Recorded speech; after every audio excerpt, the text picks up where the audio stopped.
John, one of our best episodes ever. We talk about the movie Link from 1986. In this movie, we have a killer chimpanzee on the loose. And not only do we discuss the movie and give our views, but we also discuss, in a broader sense, what separates chimpanzees from humans. What do they need to reach our level? And what would it take for us to treat them with respect and give them all the rights that we afford other humans? Hope your pencils are sharpened, because you're going to learn a lot.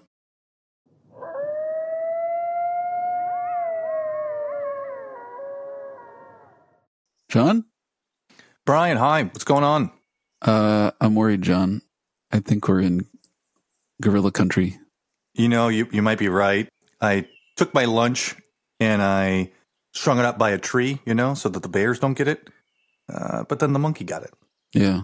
I haven't seen any, but I've heard them. I've heard them howling. I think they view us as intruders on their territory. We are visitors amongst a strange land. I don't really know what gorillas do to humans, but they don't sound friendly. There could be hundreds, or just one, wearing clothes perhaps. I think the biggest concern is if I mix up you for a monkey. That means you've done that before, and the outcome has only been hilarious.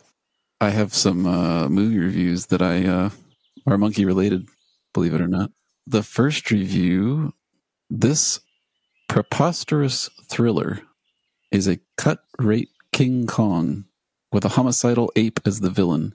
Imagine Cheetah going bonkers and trying to do in Tarzan and Jane. Imagine Psycho with an ape in Norman Bates' role. This is absurd. Yeah. Director-producer Richard Franklin, who directed Psycho 2, fails to provide the requisite thrills. This movie is often unintentionally funny, and some of the scenes are downright dumb. Notably when the star ape watches the young woman prepare to bathe. An actor named Stamp, so memorable as villains in Superman 2 and The Collector, is wasted. This actor is wasted. He disappears too soon. And newcomer Elisabeth Shue delivers her lines with the conviction of someone reciting her shopping list. Third review. The real connection between man and beast in this movie has less to do with the philosophic relationship between us and them than it has to do with the director and his admiration for the work of Alfred Hitchcock. The director has the same ability as Hitchcock to take the natural world to unnatural places and keep the audience with him every step of the way, despite the banana peels. Did you add that last part? No, yeah. This website's really cool. It's called newspapers.com, and it's like old microfiche in the library. You can actually see the actual printed. This is from 19th September 1986, the San Francisco Examiner. It's in the weekend section under movies, and the headline is "Simian Thriller won't change your life, but it'll keep you occupied." And there's a picture of Link tipping over the van. Can you imagine seeing this in the theater? I know. My morning coffee in September of 1986. I'm like, this looks worth my time. Yeah, a little blessed to the past. Newspapers.com. Check it out. Movie being Link 1986, starring Michael J. Fox's girlfriend. Really? I thought I recognized her face. Yep, she was the love interest in Back to the Future, Part 2. Part 1, it was a different lady, and really? I don't even remember Part 2. Really? Are you sure about that? I'm positive because they replaced her from Part 1. She didn't really have a big role in Part 1. Yeah, she just showed up at the end when they were going to go to the lake. And the love interest in Karate Kid. Wasn't she? Remember that movie about like strippers where it got like an X rating and that was like a huge deal? This was like early 90s or something. Wasn't she in that stripper movie? I forget the title. That was called Showgirls, and It had the lady from Saved by the Bell. I recognized the last name, Shue, Shue, and I associated her with that Showgirls movie, but I never saw the movie itself, nor did I know who Elisabeth Shue was, but for some reason, two of my neurons were high-fiving each other when I saw her name. She plays Jane Chase, and after a while I realized Jane and Tarzan might be a thing. Did you catch that? I didn't catch that. And there's also Jane Goodall, who the famous ape chimpanzee researcher. So 2 Jane connections. I could see that being intentional. As could I. Miss Shue has been seen dating Bill Gates. Recently? Recently. Wow. Well, good for her and for him. And Miss Shue went to Wellesley College. Which was all women's. All women's college. Yeah. I wonder if that eliminates chimpanzees as well, or if they can matriculate. Female chimps were allowed admittance, but only a few were allowed in. Breaking all kinds of barriers. Good for them. So we can do the plot summary, and then You don't like plot summaries like that.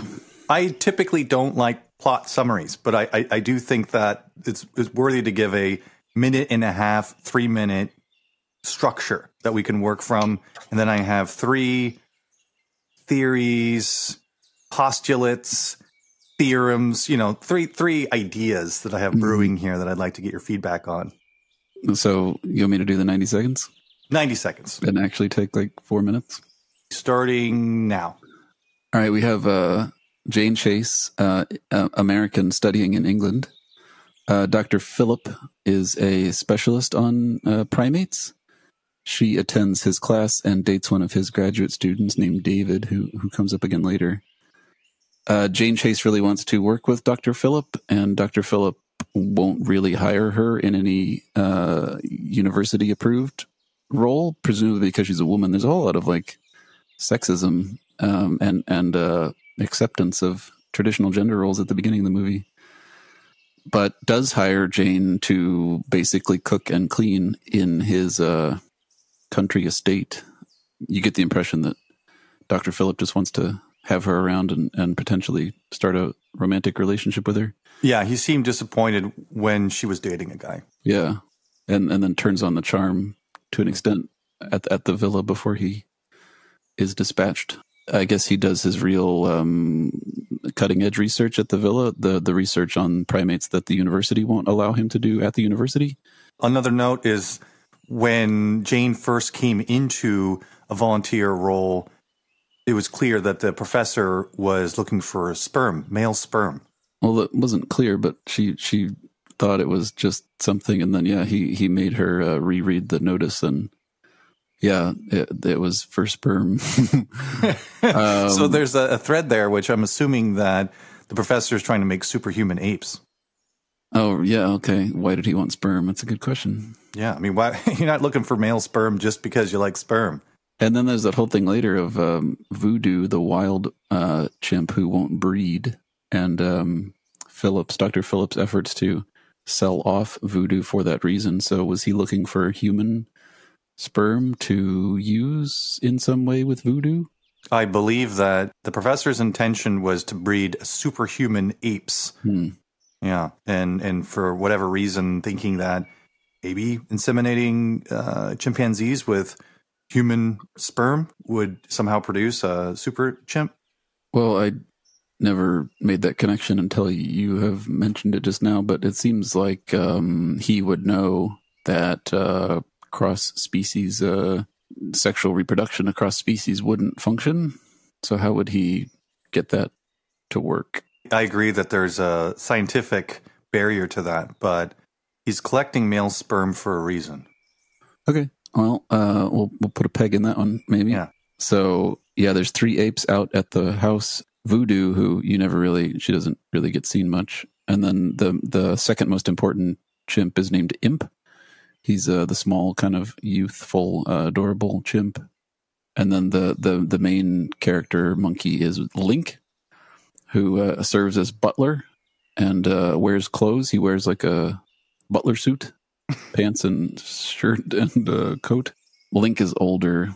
They say he was 45 years old in the movie, and he's a former circus performing monkey. His shtick in the ring was to light a cigar and smoke it.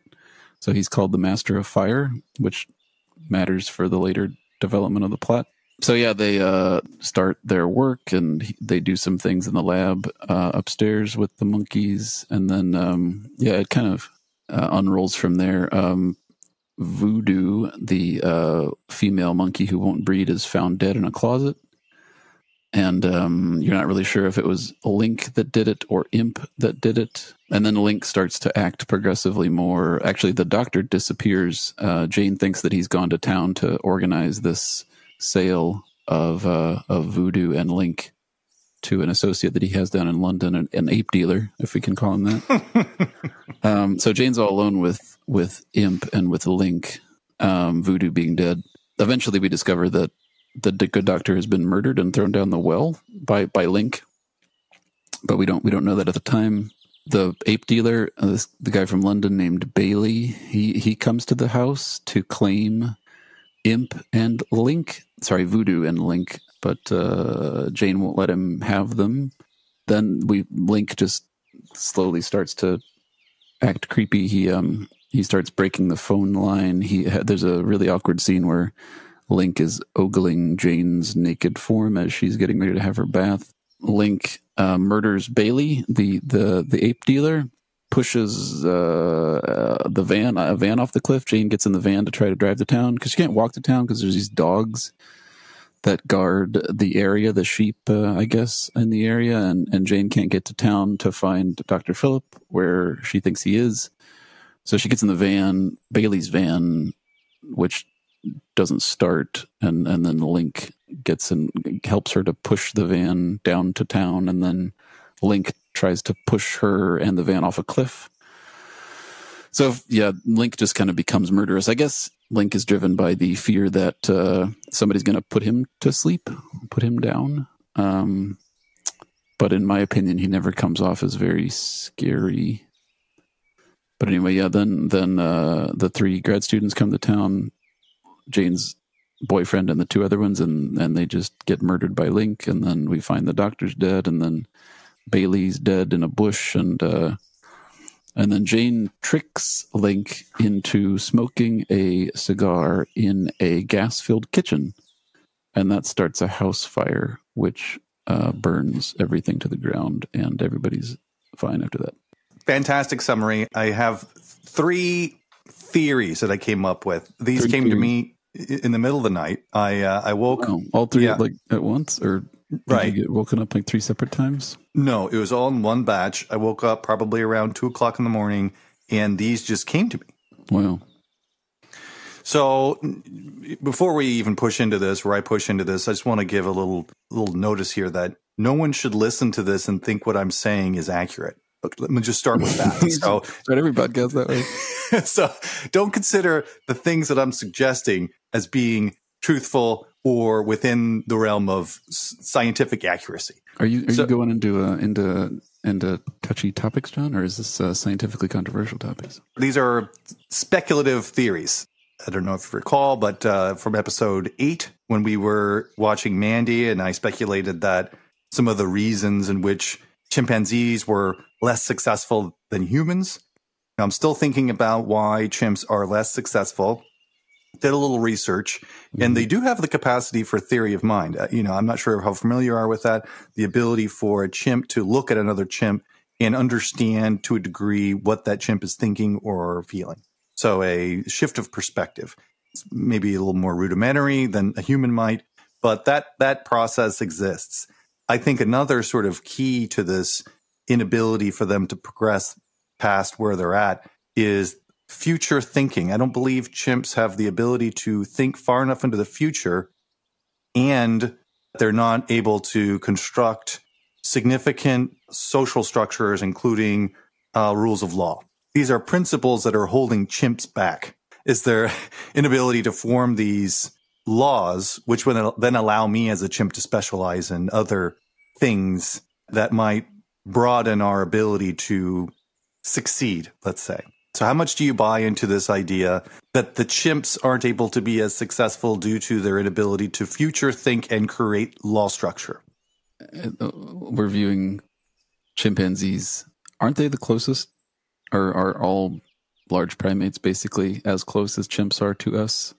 So the chimpanzees are quite close. Bonobos are even closer. And they're at first thought of as being another derivative of chimpanzees, but I think that as time has gone on, they've fractured out into their own class. So bonobos are actually the most similar to humans. So the old misunderstandings about Darwinian evolution might be important here. Humans did not evolve from chimpanzees, nor did humans evolve from bonobos. Both bonobos and chimpanzees and gorillas and all the other great apes and humans have a shared ancestor. So we all split off from one thing. So it's common sense and folk wisdom to view chimps and orangutans and bonobos as sort of underdeveloped humans, but they're not underdeveloped humans. They're not like failed humans, or they're not going to be humans in another couple millennia. What about those ideas? I like those ideas. Right. And this gets into my third point, which we'll get to after my second point, but that there are traits within the chimpanzees that could be farmed and specialized through reproductive processes. And I think that's what the professor was doing in Link, is that he was trying to find a chimp that happened to excel in certain categories and then try and feed that until the point at which that the chimp under the best conditions would express their ability for logic and IQ. Yeah, he was clearly trying to get them to communicate with that button computer system, and Link and Imp could both communicate in a rudimentary way. And I think language is important, and if language was developed, then there could be more coordination. And the best coordination is to be able to tell someone what I want to do in contrast to what they want to do, and then cooperate. And if we cooperate as time goes on, a set of rules or principles that we should all subscribe to so that we can predict our behavior a little better. Like, you will do this and I will do that. And I don't necessarily need to guess what anyone is going to be doing in any particular stance because we're all working under these same principles. This is where the law idea comes. And we would only do this if we were future thinking about, okay, well, right now I want to have all the food that I can have access to, but I'm willing to trade this food for security or knowing that I will get more food in the future. So predictability of consistent food is more important than food right now.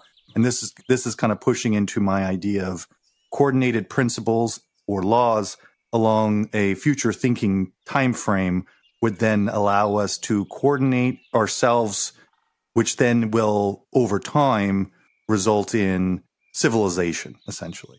So the thing that chimps are missing, is the ability to future think and organize. And if language was injected, shared experiences would develop that. That's what I'm thinking in this process. Not knowing much about chimps and their mental abilities, I would agree with you.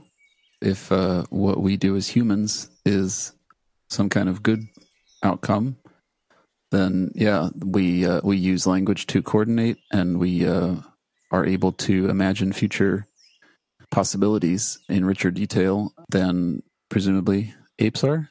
I think the idea of a law, like a written codified law, could be separable from all that. Like, we've had ethical intuitions and ethical systems before we had written or spoken language. I think that's pretty established. We felt bad and we were punished, for example, for killing or stealing before we had civilization and before we had codified written laws. So I don't know what the role of language, as written language, would need to be there. Even spoken language, maybe. Maybe the first mental development, the first cognitive level up for the major primate species is more future thinking and greater ability to imagine possible futures rather than linguistic breakthroughs. Yeah, and I would agree with that partially. When I was doing this research, theory of mind was what I believed was absent from chimpanzees. And once that was more or less, I wouldn't say proven, but assumed, then that's where I was like, okay, this, as you kind of referred to, this early bedrock of operating under this empathy guideline, which one could say is a series of ethics, where I know that this chimp, I can read him by looking at his face and have some level of predictability to his suffering, and then therefore that would then build my ethics. And so I thought theory of mind wasn't something that chimps had access to or had an ability of, but that seems to be in place in some form. So then it's okay. Well, that exists in a rudimentary way. So that could be a bedrock of empathy, which would then kind of build ethics. So then, okay, well, what's missing? Well, communication, being able to let others know what my intentions are over beyond one generation. And this is where the future piece comes in. It's like I might be able to establish within 3 people or a small tribe of chimpanzees what my intentions are for the next, I don't know, series of months, maybe at best, but probably just days. And so then that expires fairly quickly. And the next generation of chimpanzees don't benefit from my experience. So this is where language comes in, and written language would be perfect, but that's not going to happen. So maybe some ability to communicate across generations through older chimps. But ultimately, what we're trying to do here is have a future thinking perspective, building a civilization off of common laws and principles, which then allow me to specialize and not having to watch my back constantly. And if I'm always watching my back, I'm essentially a wasted generation, because all I'm doing is just passing along genes and nothing more. So that's kind of what I was thinking along the lines of the attributes that chimpanzees seem to be lacking, that if they were able to develop, would propel their species forward in a more successful way. Yeah, I just would add that I think written language is way, way, way later than spoken communication in our development. Like, we were sitting around and telling stories about right and wrong and gods that created the cosmos or whatever, way before we ever wrote down anything related to justice or ethics. And in the movie, they seem to kind of flip that with Imp and Link going up to the keyboard and typing words, even if they're simple words.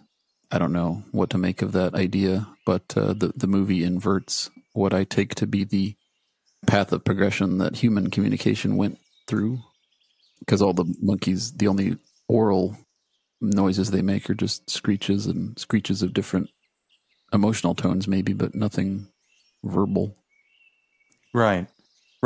So the idea of chimps writing prose is unlikely, but on the other hand, in the movie, the monkeys do understand spoken language by and large. Like, you can scold them and they'll feel remorse, and you can and Jane gives Link and Imp lots of instructions in the movie, which they then follow.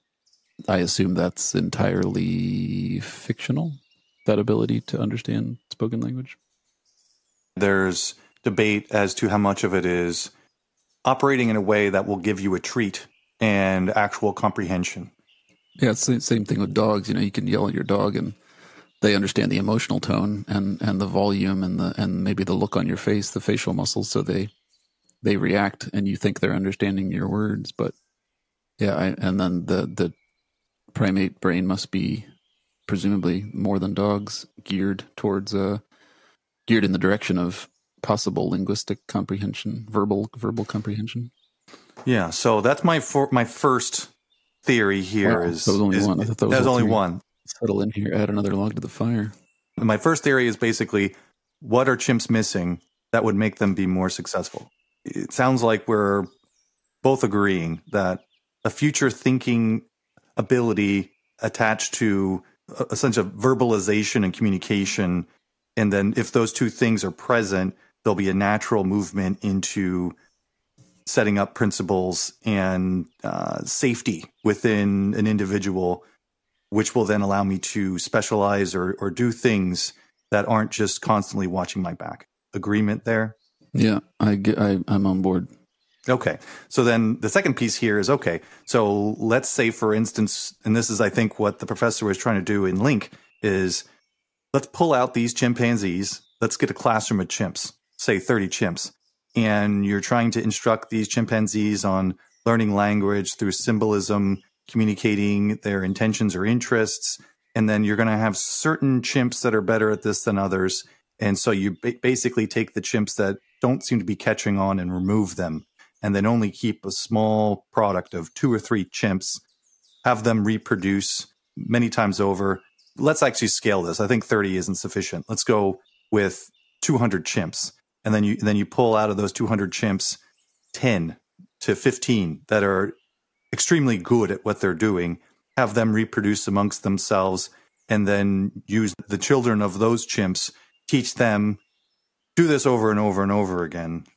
And it's my guess, this is pure speculation, that in 1,500 years, 1,500 years, if this is done over and over and over again, assuming that there aren't some sort of genetic mutations due to inbreeding, blah, blah, blah, that's going to be a bit of a challenge there. But then after about, 1,500 years, let's put it at 15, 20 generations, that there's a possibility that you could have a chimp that has gotten better at or possibly mastered an ability to communicate more clearly. Are you talking about speaking? I'm speaking. No, they wouldn't be speaking. They would be using computers and such. There was also debate as to whether the vocal cords of chimpanzees could replicate speech. They were saying that like vocalizations are clearly there, but ability to be precise with the jaw is a lot rudimentary for a chimpanzee. So I'm not sure verbalization will be to the point at which one can clearly hear what a chimp is saying. I'm thinking more like through computer interface. So what are the chimps learning in this classroom? How to learn how to use computers and connect with humans in a way in which they're developing a skill set related to communication. So it's purely just their ability to clearly communicate and focus, really. So it's probably ability to focus for enough time to improve within this category and communicate their thoughts, repeat back things, task them to do something. They come back with the task completed, a little bit obedience, I guess. But the main piece, besides obedience and ability to focus, is communicating clearly through a computer to other humans. I think I said in an earlier show that acquired traits are not transmitted genetically. So you can genetically select for presumably for intelligence based on some standard. Like a chimp is born, you let it grow up, and then you give it one of those shape and color tests like in the movie, and then if they're really good at it, you mate them with another chimp that's really good at it, and if they're not good at it, then you don't let them mate.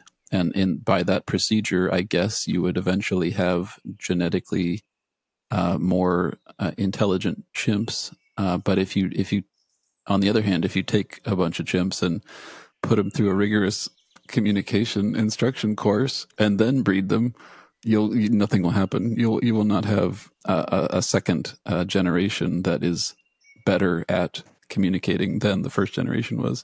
And I totally agree with that. I think that the fact that the chimp has developed the ability to communicate more clearly, let's say at a higher quality, suggests that the genetics that they were provided resulted in this higher quality. So the quality that they learned wouldn't be transmitted, but the potential that they were given at birth would be transmitted.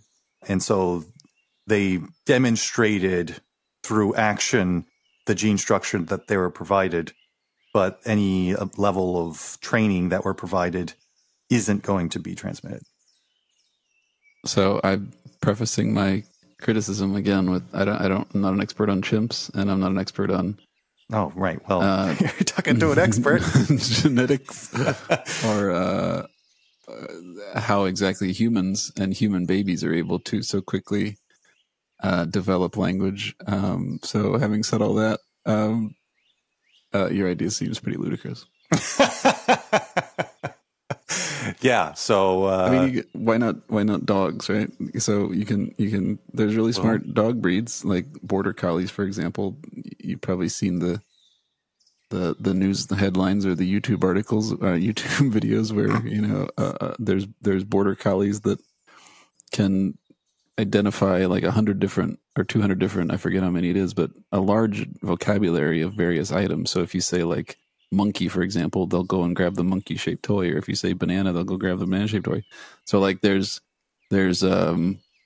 hints in the animal kingdom of what we would construe as intelligence, but I mean, why not take a bunch of border collies and do your same experiment with them? Would you wind up in 1,500 years with a small cohort of exceptionally intelligent border collies who could communicate with humans?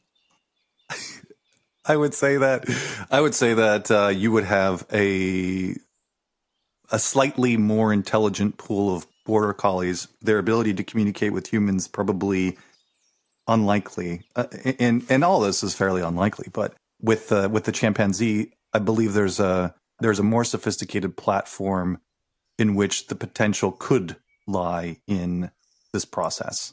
So, of all the animals on Earth, I think that the bonobos and chimpanzee monkey may have the potential through selective breeding to communicate in a way not at the intelligence of a human by any measure, but more than they're doing now. And over generations of 15, 20, 30, that's probably not sufficient. But in thinking of the lifespan, reproduction age, I think, is 15 for a chimpanzee. So if you're looking at 10 generations, that's... If they're reproducing at 15, wouldn't 10 generations just be 150 years? Right. So we'd have to go 1,000 generations, I think, to get some traction on this. I think even then, the timescales at which evolution works, working, by the way, purely by random mutations in genetic material, which may be without effect. These mutations may have no effect whatsoever. They may have harmful effects, or they may have positive effects. You're not. Yeah. So, I mean, I think that if you look at human evolution, I mean, when were Neanderthals and former, our biological cousins around? I don't know exactly, but you're talking millions of years for those genetic changes to have occurred. I understand that in your situation, it's there's a focus to it because you're doing selective breeding. So yeah, I don't know what to make of your idea, but I don't. I mean, I think there's something seductive about monkeys and primates because they look like us and they behave in many ways like us, and their faces are very expressive. But I mean, just objectively speaking, I mean, there's senses in which dogs are closer to humans in terms of their ability to apparently empathize and communicate, and we certainly have taken dogs into our lives more closely than we've taken chimpanzees, and also dolphins come to mind. Aren't dolphins supposed to be incredibly social and intelligent? And maybe they don't get to enter your experiment because they live in the ocean, or they're not like they don't have two arms and two legs, or they but why not dolphins? Yeah, I think that dolphins would be more challenging just based on the environment that you cited. And I don't know how many I can get like a room full of chimps. I don't know how many dolphins you'd be able to get in the same room to sort of figure out who's best at a particular skill and then selective breed it. They wouldn't sit in chairs either for this classroom. You'd have to have when you buy like individual pickles and they're like in their own little pouches. You could have like little dolphin pouches at each desk. Just to review, so the first idea that the qualities that chimpanzees are lacking is future thinking and ability to organize a set of principles and laws. Feels like you're kind of on board with knowing what's missing. Okay, I don't want to put any words in your mouth. The second idea that you could selectively breed chimpanzees over 1,500 years to the point at which they could communicate at, say, I don't know, at the intelligence level of a 3-year-old human. That feels a little further from your, from your reality. I have one last thing here, and it's maybe a little more shocking, but I'm ready. Okay. There was a scene in in the movie Link, where Link is entering a bathroom where the female lead is getting undressed, and Link is obviously, well, maybe not obviously, but seemingly posturing as if he wants to have an intimate experience with the female lead. Would you agree with that? Yeah, I mean, it was an uncomfortable scene just because she tries to get him out of the room, and he sticks a hand through the doorway and then just sort of stands sideways with his hand on the doorknob like he's going to leave, but just looks over his shoulder. So no, I didn't. It wasn't. I don't know. Go ahead and talk. What you going to say? Yeah. So in order for a animal to be afforded all the rights that humans have, with chimpanzees, there's killing a chimp still happens and owning chimps as pets still happen. And so I'm thinking that the only way in which chimps will be afforded the exact same level of rights as humans is if chimps can have some consensual sex with humans. And let me just sort of explain this. So the reason why we assume chimps are animals is because they're beneath us, they're instinctually driven, their ability to communicate is very blunted. But if a society came to the conclusion or to the agreement that a chimp could consent to having sex with a human, that would afford all the laws and rights to chimps as they are to humans. How would the chimp express this consent? And so here's the experiment. You have a naked human just kind of sitting in a room, and then a chimp enters, and a chimp, through its own action and behavior, then approaches the naked human in a sexual way. And so I guess part of this is, would that be a chimp consenting to having sex with that human, or are chimps by nature unable to consent to sex? Their abilities don't afford them the capacity to consent to sex with humans. Well, I mean, there's a couple things. I think animal species in broadly, non-human animal species, and I believe this includes the great apes, female chimps they're not always sexually active. They ovulate at certain periods and whatnot, whereas human females, by contrast, I don't want to say the wrong thing here, but they're always able to have sex. And sex among humans is so much more than just reproduction. It's establishing intimacy, and it's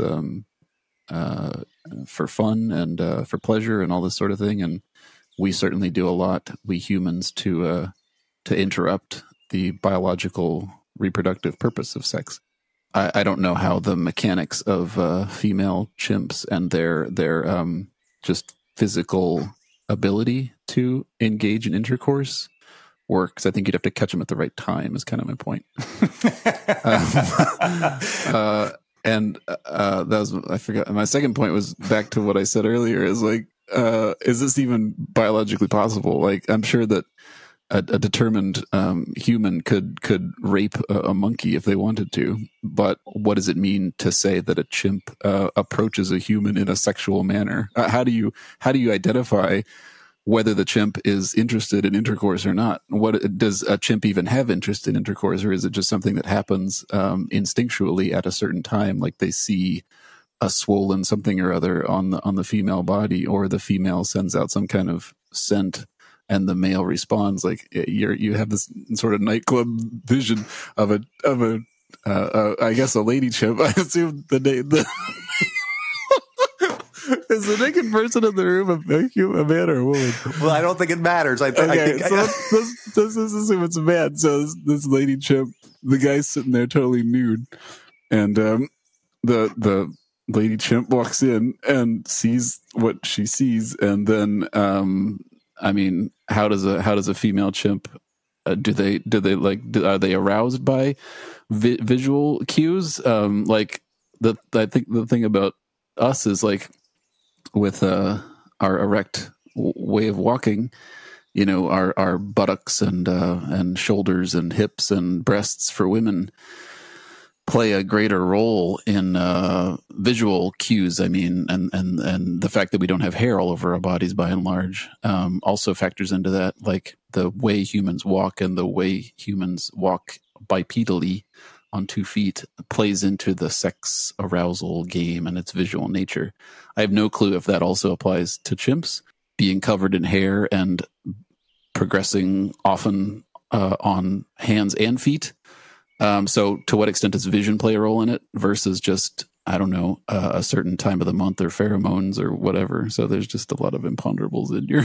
No, I agree. You bring up some fantastic points, and I think part of the problem here is the material that I'm working with. So I can't, all those things that you asked about as far as level of attraction and such.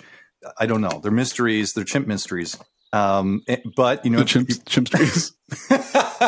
But if you push it back, I don't know.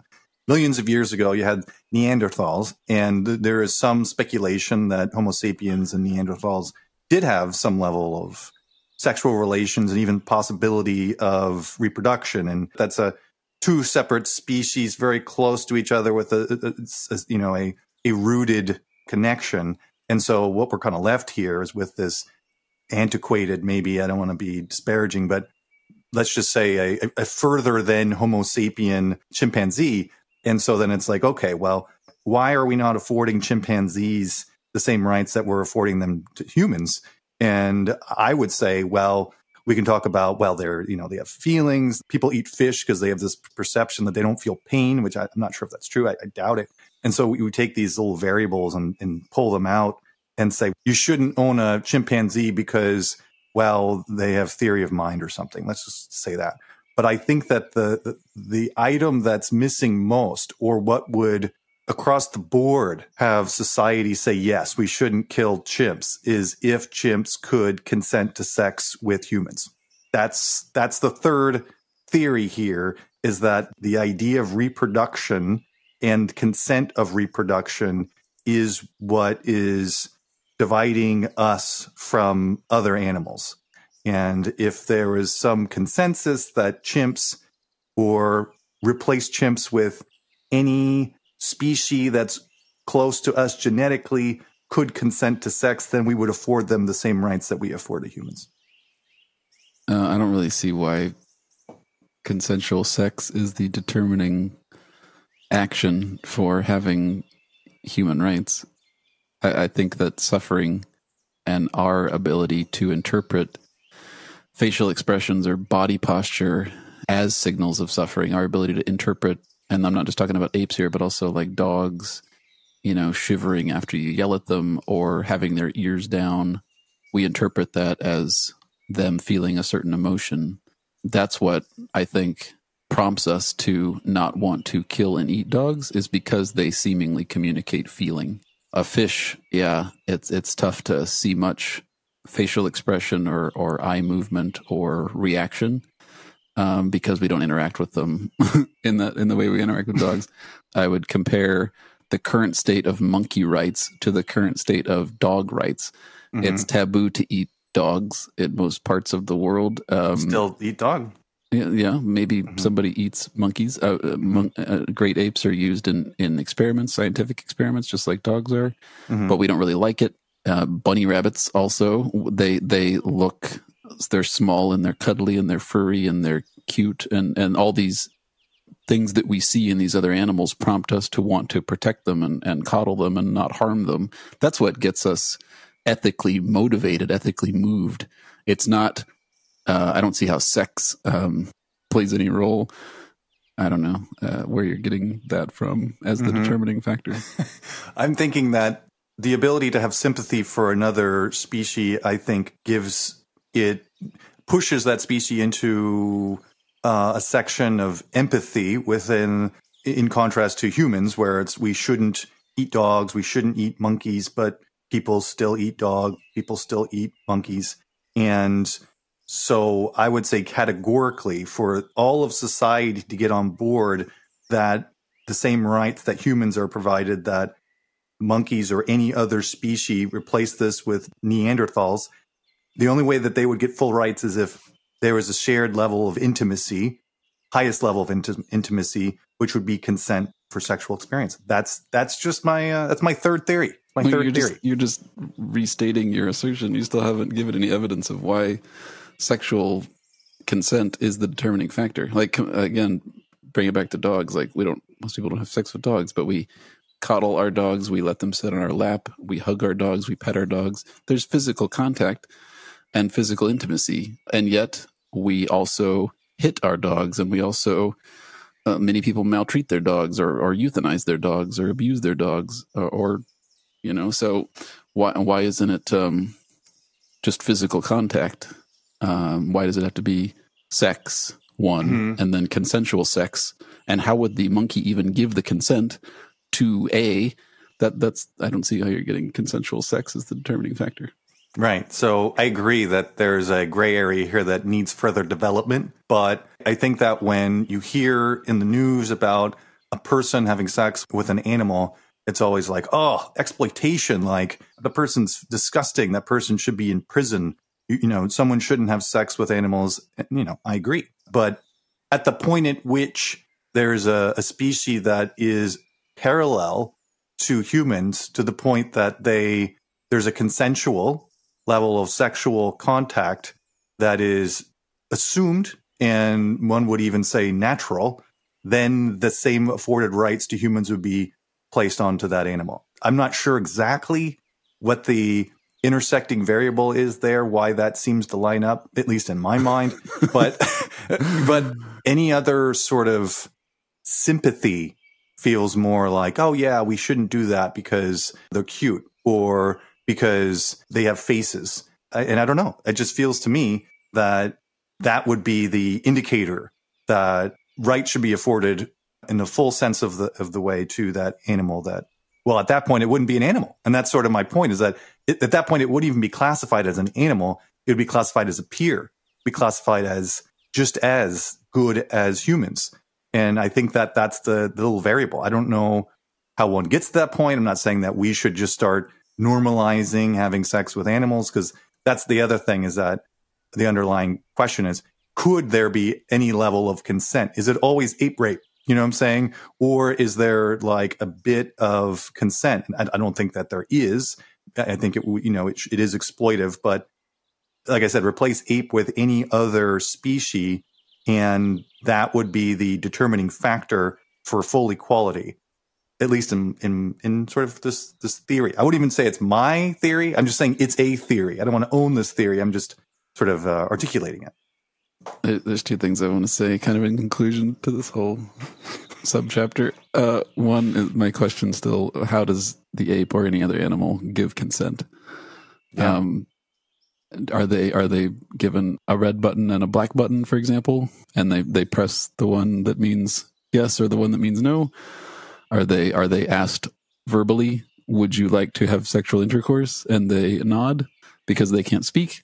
There's just so many issues with that question alone that it kind of pulls the rug out from your whole thought experiment. How does the beast give consent? How does the human ask for consent? This is where the comparison to the Neanderthal fits in, is that species doesn't exist anymore. But let's say, for instance, it did. That could be categorized as animalistic or non-human. But there's speculation that there was breeding between the species. And so then my guess is that if that was going on right now, Neanderthals wouldn't be considered animals. They'd be considered different humans. And I realize that there's a big gap between Neanderthals and apes.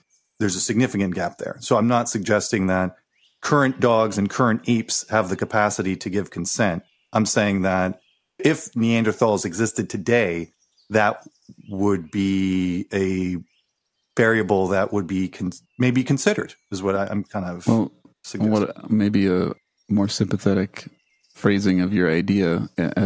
So yeah, there's a lot of evolutionary distance between current humans and chimpanzees than there was between Homo sapiens and also a species of the Homo genus, which was Neanderthals. So then maybe the way out of this conversation is to say that if we as Homo sapiens did have sexual relationships with Neanderthals or other of our genetic cousins, that would allow us to unotherize them, to make them part of the group, to view them as part of the tribe, and therefore to treat them ethically. Because we had a shared interest in a child rearing experiment or whatever. So it's not that we view sexual consent as a checkered flag for tribal membership and therefore good ethical treatment. It's that they were close enough cousins to our earlier ancestors and sexually viable couplings happened, which is another issue, that there were children to look after at that point, and families and communities to be linked. And so that's what I think would open the door to them not having rights, because that wasn't a concept back then, but to us not wanting to harm them. And if one boils it down into its fundamental variable, it is sort of consent to sex. And I realize that you may not agree or feel like that's too shallow in comparison to all the other variables that are close to it. But I do think that that's a fundamental drive and instinct. And so that would be the leading piece maybe. And secondarily to that would be all the other sort of softer things. I don't know. That's my third little theory there. I've got two other small points to hopefully chip away at this ludicrous idea of yours. How do we treat other humans right now? We still have in-groups and out-groups. We still have us's and them's. We still have nations fighting nations, right? There's no question that we're all sexually compatible and we're all able to give consent if we find the sexual partner attractive and we're on board for it. So why do we still violate people's rights or claim that such group doesn't have rights, even though we're all biologically compatible and able to offer consent? That's my first question. No, that's a good one. And my second one is, think of how far the rights of animals have advanced in the past, I don't know, since the 60s. We still have factory farming of livestock, for example, penned in small cages, harvesting them for their flesh. There's still lots of ways in which animals are maltreated, certainly. But at the same time, there's greater recognition of the possibility that animals can suffer, even without them having facial movements and eye expressions that mean suffering to us.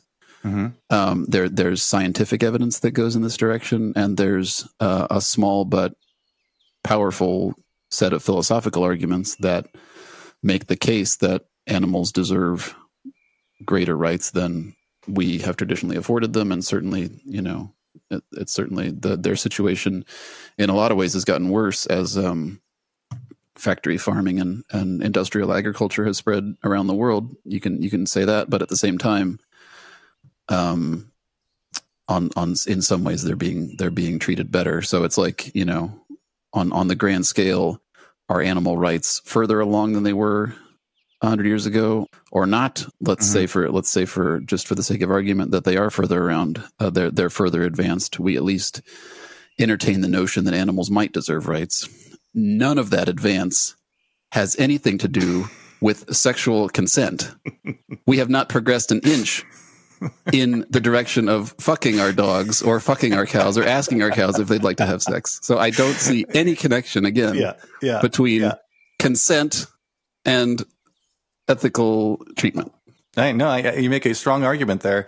And so just sort of my last piece here is that humans are incredibly selfish, and there's an abstract quality that can be afforded to other animals. But just to further this theory, that unless there's a level of intimacy or connection that is able to be even more significant than an intellectual idea, that the otherness will never go away. That's sort of my sort of point here, is that if I'm treating this person as a peer and I see them as me or as good as me, then there's this affordability of both. Well, you could think of it as legal consent, but at least the consent to activity that is of the most intimate and of the most compatible of me. And so that's where the sex piece comes in, is that there's a symbolic sort of representation of equalness that is carried along with this activity. And like I said, I think that people are quite selfishly minded, and it requires like a one-to-one experience of equality that would afford the equal rights across the board. But I could also see, as you're sort of suggesting, that over time that there will be more rights afforded to animals and such like that, and maybe in a enlightened era, millennia from now, that dogs would have the exact same rights as humans. But under this theory, that wouldn't be the case, that it would still be an abstract concept. The animal would remain an animal and other. And so that sexual experience would be the only way of equalizing it 100%. Say, for instance, if like an alien species came down and populated half of the Earth, it would still be othered if there was no ability to connect with them in an intimate way. And there would be warring factions and such. But if they were, just in this theory, if they were sexually compatible with humans, there would be a sameness afforded to them, and they wouldn't be othered. So again, why do we otherize current humans who we are sexually compatible with? What example do you have that they don't have equal rights? We still have racism. We still have sexism. We fight wars against each other. I would view obviously violent killing as a non-recognition of human rights. Yeah, any crime, any serious crime, rape, right, murder, even something like denying someone employment opportunities or them having to face prejudice in their daily lives to a crippling degree. I mean, these aren't flowerings of human rights as far as I see them, and yet we're 100% sexually compatible. Right. And so they still have rights. They're still tried under a law. They're still provided the same opportunities, at least through society. But the individuals within that system do have racist tendencies. And I think this sort of speaks to the intolerance that is prominent through humans. And so further evidence that an intellectual idea that dogs are just as important as humans is incredibly fragile if we struggle internally to afford full rights to each other. And so there's the sameness and the oneness and the compatibility biologically that would have to be afforded before we wouldn't other another species, essentially. And if there isn't that level of compatibility, then even an alien coming down and landing on Earth would be even further othered, and they would always be othered. I feel like this conversation has reached its conclusion. Yeah, no, I agree. And, this is just an idea. You know what I'm saying? Like, this idea came to me, like I said, at 2:00 in the morning when I woke up. So, further development is needed. Let's just say that. So one day the chimps will reach our level. I don't think they will, actually, but maybe a sliver in there. So, all right. Well, I think that we should continue our little trek here and keep our eye open for any chimpanzees, bonobos, apes, anything that could be on the trail and waiting to either attack us or have sex with us. I'm not sure. So one or the other. Come at us with some sexual consent forms and we'll have to decide. All right. More monkey movies in our future, hopefully. Sounds good.